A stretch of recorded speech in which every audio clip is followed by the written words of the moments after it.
Ну здравствуй, Володя! Хватит ли нам жидкости на весновку? Сколько рыбацкого напитка впереди. Здравствуйте, здравствуйте. Вот. С приездом на родную землю. На родную землю. Весновка начинается. Что впереди ждет? Будут утки. Не будет. Ну все, Володя приехал. Теперь жизнь пойдет веселее.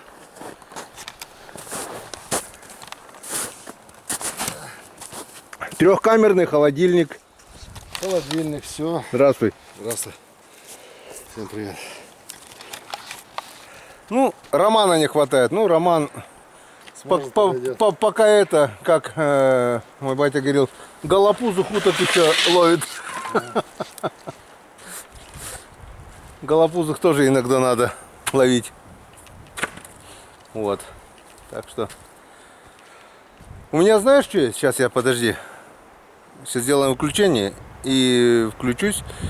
Уже покажу, что у меня есть. Интересно, что думаешь? Интересное такое. Короче, мини. Не мини даже получается, а замена электростанции, которая нас обеспечит током на всю весновку, я так думаю, даже еще и хватит. Ну, типа, грубо говоря, мощный пауэрбанк. Мощный пауэрбанк, да.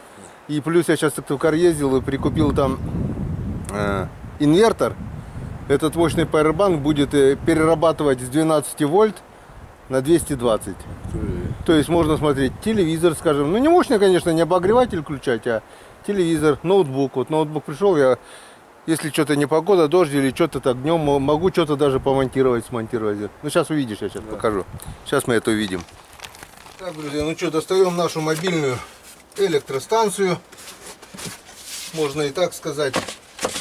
Четенько вот влезла мой рыболовный ящик друг, как бы оберегает от ударов, чтобы ничего не поломалось, не повредилось, и в то же время сохраняет температуру.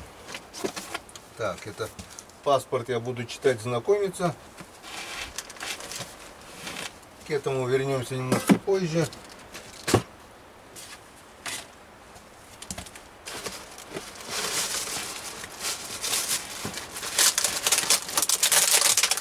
В общем, вот такой девайс. Вот такой девайс. Вот она. Вот он. Вот он, вот он.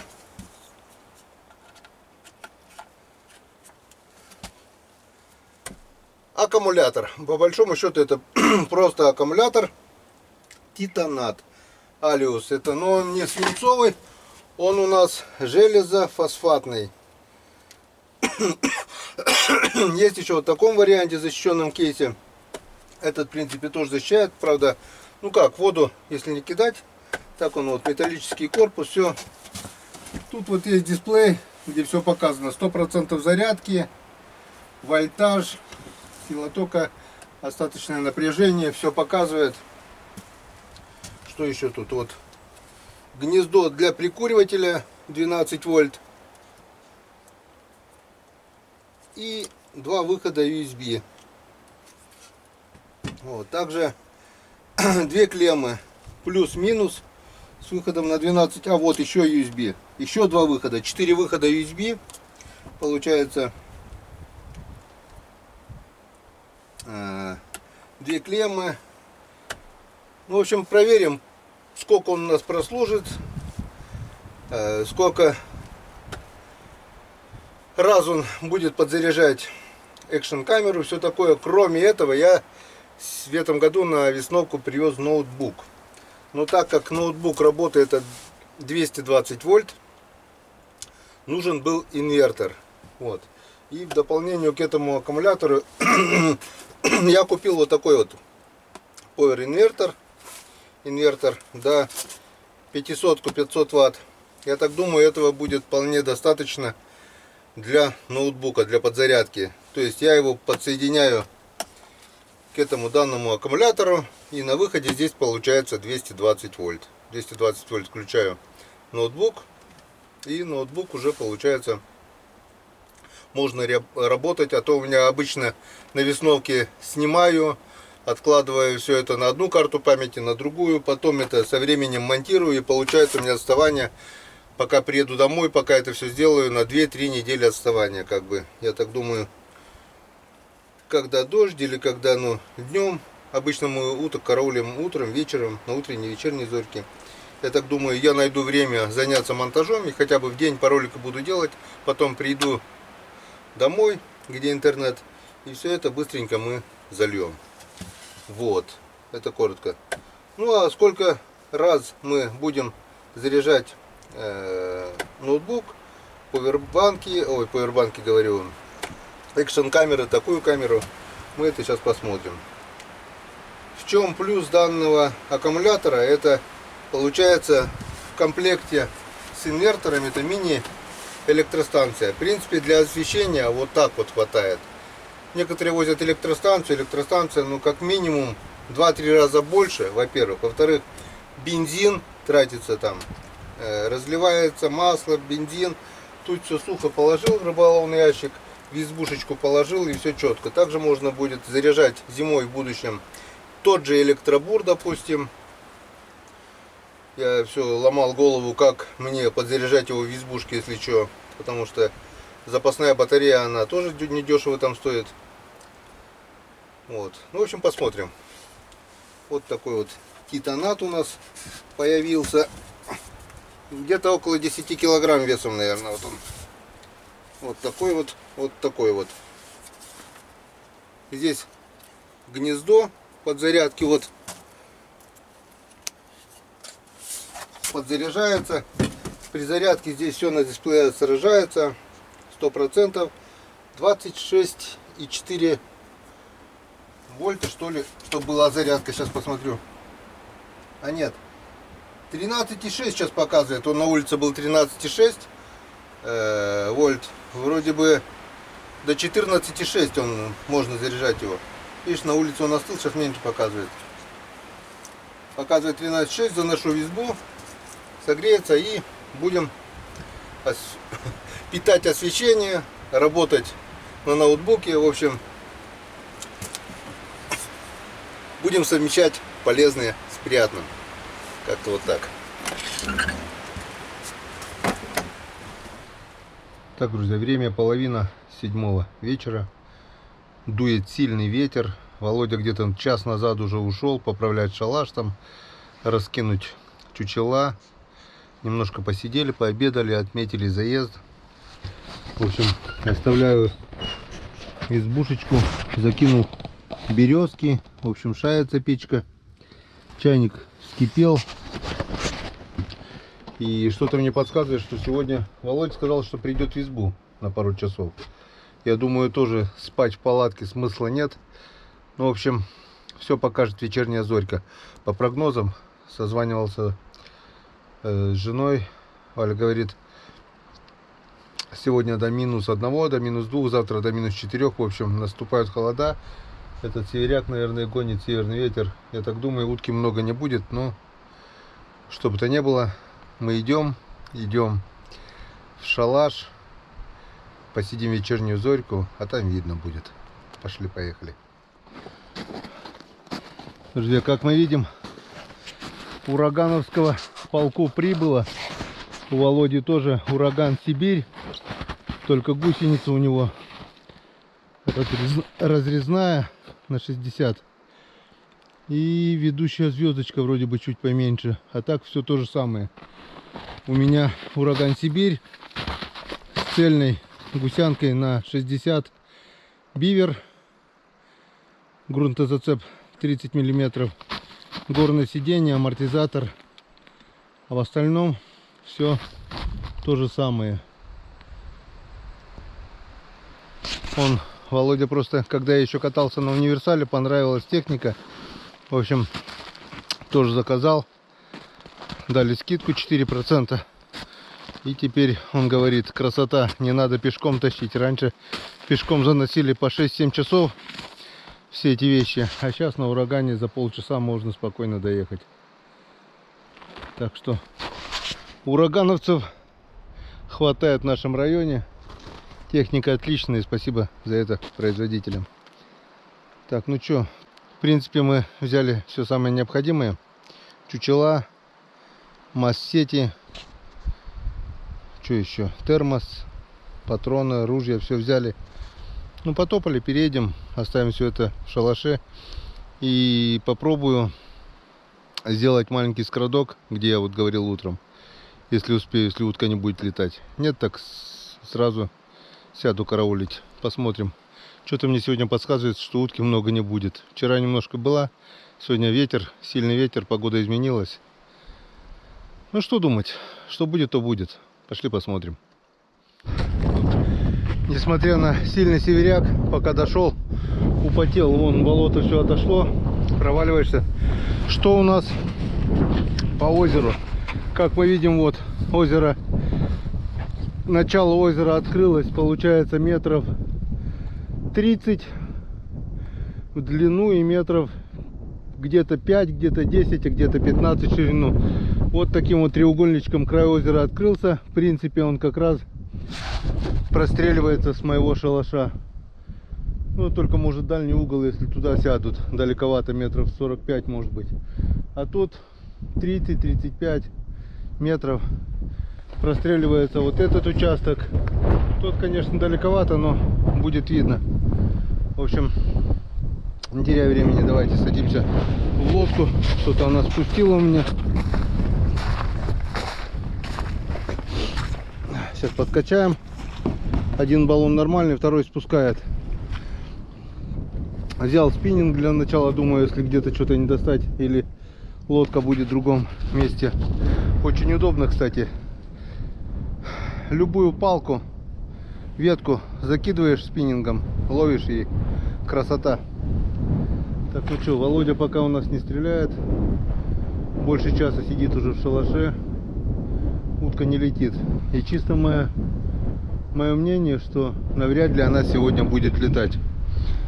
В сумерках уже перед темнотой может быть 2-3 партейки будут. Это в лучшем случае. Это чисто мой прогноз. А как будет на самом деле, мы сегодня увидим. А пока что, переправляемся на тот берег, идем в шалаш. Палатки хоть ветра такого нет. Так, ну вот, загрузились. Можно уезжать.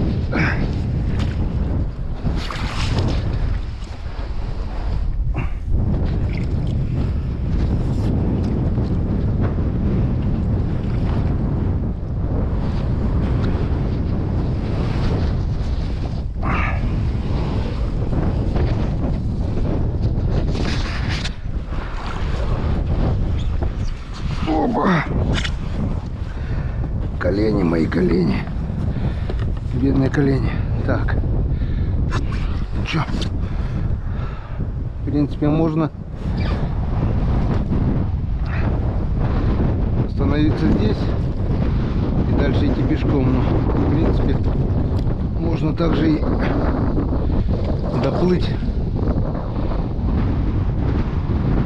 Благо. Вот я говорю, тут пройти броднями, ну, никак. Засосет и потонешь. И некому спасти даже тебя будет. Будешь тупо тонуть, и никто тебе даже не поможет. Вот, все. Надо-то вон, всего. Немножко. Здесь как бы проваливается, но уже не так. И вот этот расстояние получается. А сделать здесь мосточки, это дело пару часов. Так, ну все. Дальше мы это дело сможем протащить. Наш шалаш. А воды мало. Вот обычно здесь я тоже хожу по воде. А здесь сухо. Просто там ушла сама почва куда-то вниз. Не почва, вернее, а вот этот верхний слой Вот такой вот у меня скородочек получился. Там палаточка. Я так думаю, просто лесной островок, да и все, елочный. Утка не должна бояться. Как будет на самом деле, мы сегодня увидим. Вот здесь уже тоже опасно. Я еще и палку оставил на берегу. Ну ладно. Как-нибудь. Фу. Употел. Оделся по-зимнему, одел теплую зимнюю куртку. Палатки не продувает. Но если сидеть снаружи, мы будем надеяться, что ветер все-таки утихнет. Ну все, вот мы и прибыли. Опа, опа. Сейчас все вещи наши перекидаем в палатку. Вот приготовил веточки пихты. Лодку опрокину, закидаю, чтобы она не сверкала, не пугала. И будет все красиво.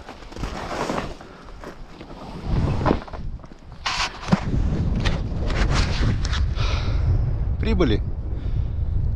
Теперь будем ждать перелета. Ну вот, в принципе, к охоте готов. Палаточка всегда меня ждет, чтобы согреть.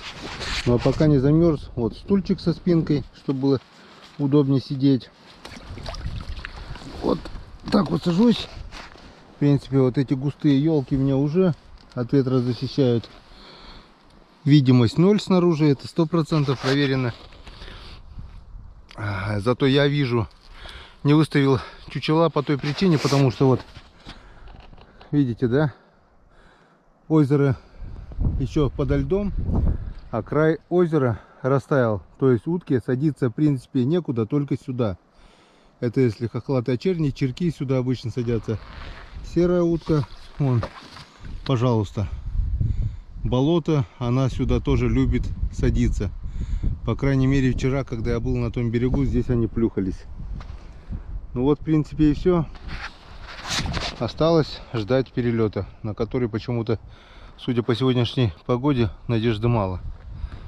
Ну, посидим до темноты, там будет видно. Ожидается минус. Если до темноты утка лететь не будет, на пару часов сходим в избу, погреемся. Смысла замерзать в палатке не вижу, потому что ночи сейчас еще длинные. Это в середине мая, когда они короткие, там буквально час-полтора. Сейчас около 3,5 часов еще темно. И не вижу вообще смысла здесь торчать. Стрелять все равно не видно. В общем, ждем.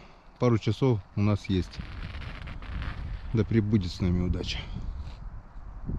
Ни пуха, ни пера. К черту.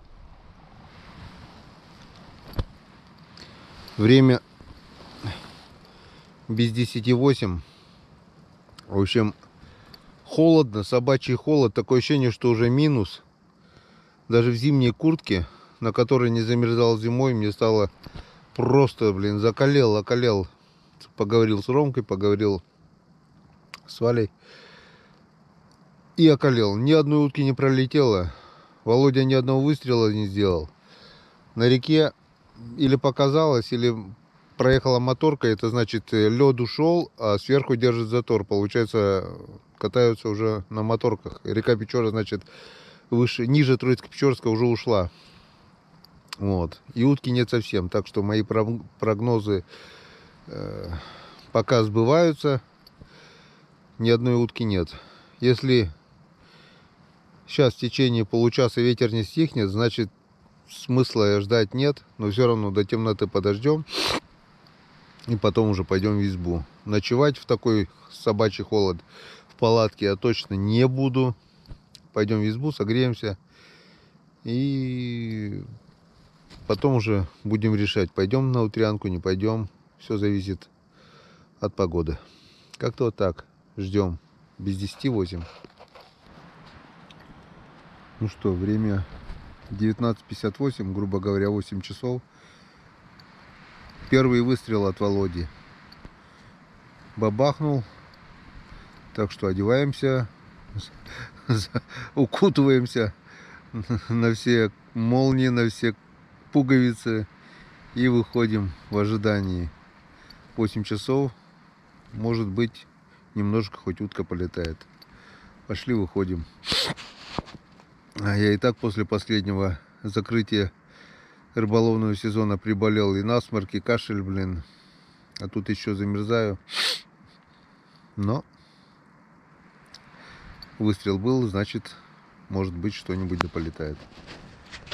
Пошли мерзнуть. Друзья. Где-то слышно чирка.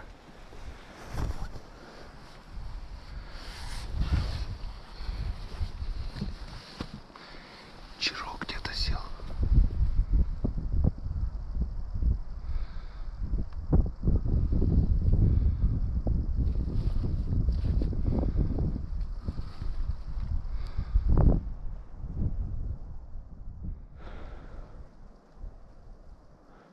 Пролетел крякаш.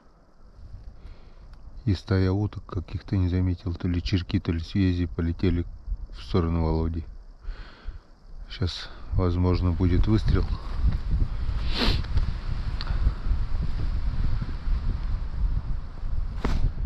Крякаш где-то с лесу вылетел. И куда-то ушел туда, тоже в ту сторону. Я его даже не видел. Слышать слышал, но не видел.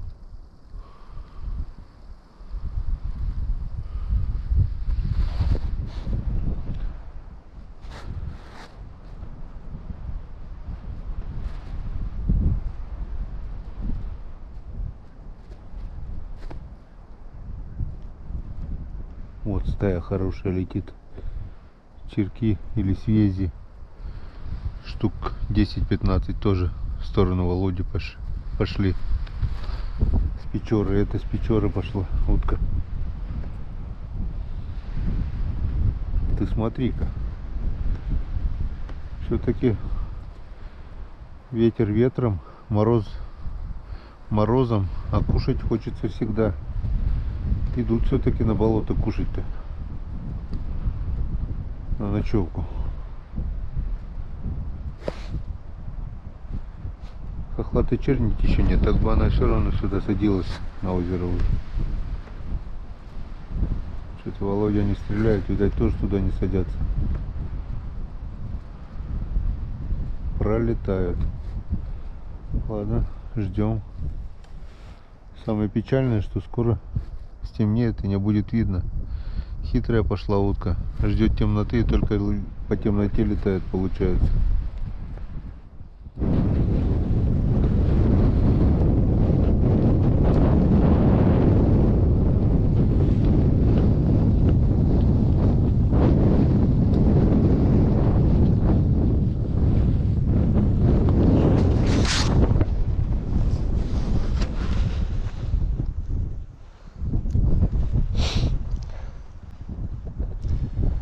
Так, друзья, на сегодня точно хватит.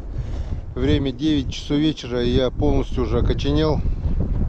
Утка немножко пролетала. После 8 вот пару стаек было, пару крякашей. Володя стрелял один раз. Это не охота, это просто издевательство над самим собой. В общем, пошел я в избу. Я уже переехал, перевернул лодку. Вот она. Пошел снежок, минусовая температура, лед замерзает, в общем, ну его нахрен. Пошел я в избу греться, блин. И так болею, блин, а еще мерзнуть, блин. Ладно, была бы утка, можно было померзнуть. Утки нету. 2-3 дня ожидается морозов, скорее всего, она где-то тормознулась. Подождем. Утром ничего не обещаю. Посмотрим по погоде. Если будет такая же погода, ветер и холодно, я даже с избы никуда не выйду. Нафиг. Охота, брат, охота, брат, охота. Охота, брат, охота на охоту. А если не охота, то охоты не видать.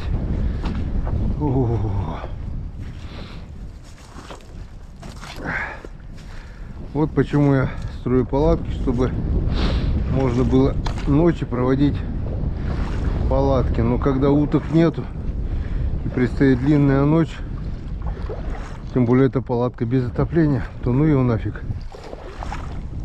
Не вижу смысла никакого. Воды стало чуть больше, болото стало чуть мягче. Если вчера проходили еще местами был лед, то его уже нет. Ладно, встречаемся в избушке. Все-таки, что не говоря, как здорово в избе. Тепло, светло. Блин, а я дурак. На болоте мерзну. Уток нету, ладно, была бы утка. Володя упорно сидит. Один выстрел за весь вечер.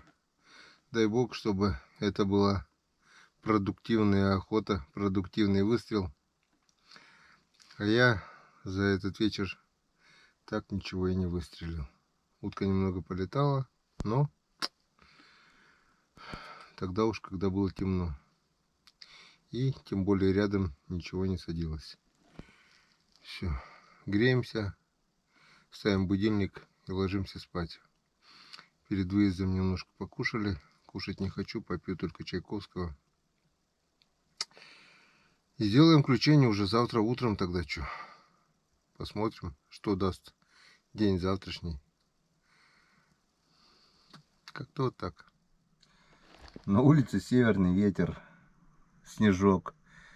-1 градус. Вот смотрел на термометре, на урагане у меня термометр. Зашел в избу, здесь благодать, теплынь.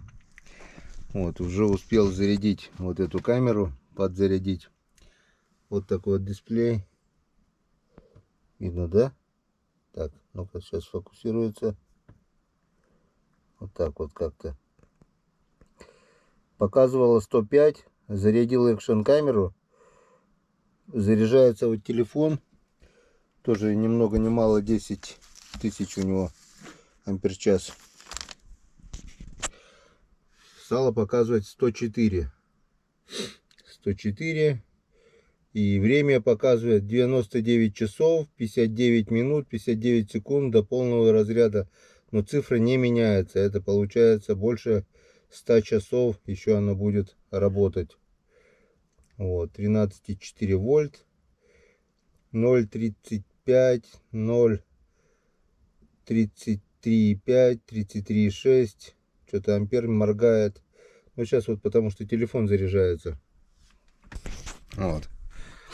Посмотрим, сколько хватит зарядок. Обычно Powerbank, даже вот этот на 50 ампер-час, или как там его, что Юрка Кулагин отправлял, вот так вот на дня на 2, на 3 хватало.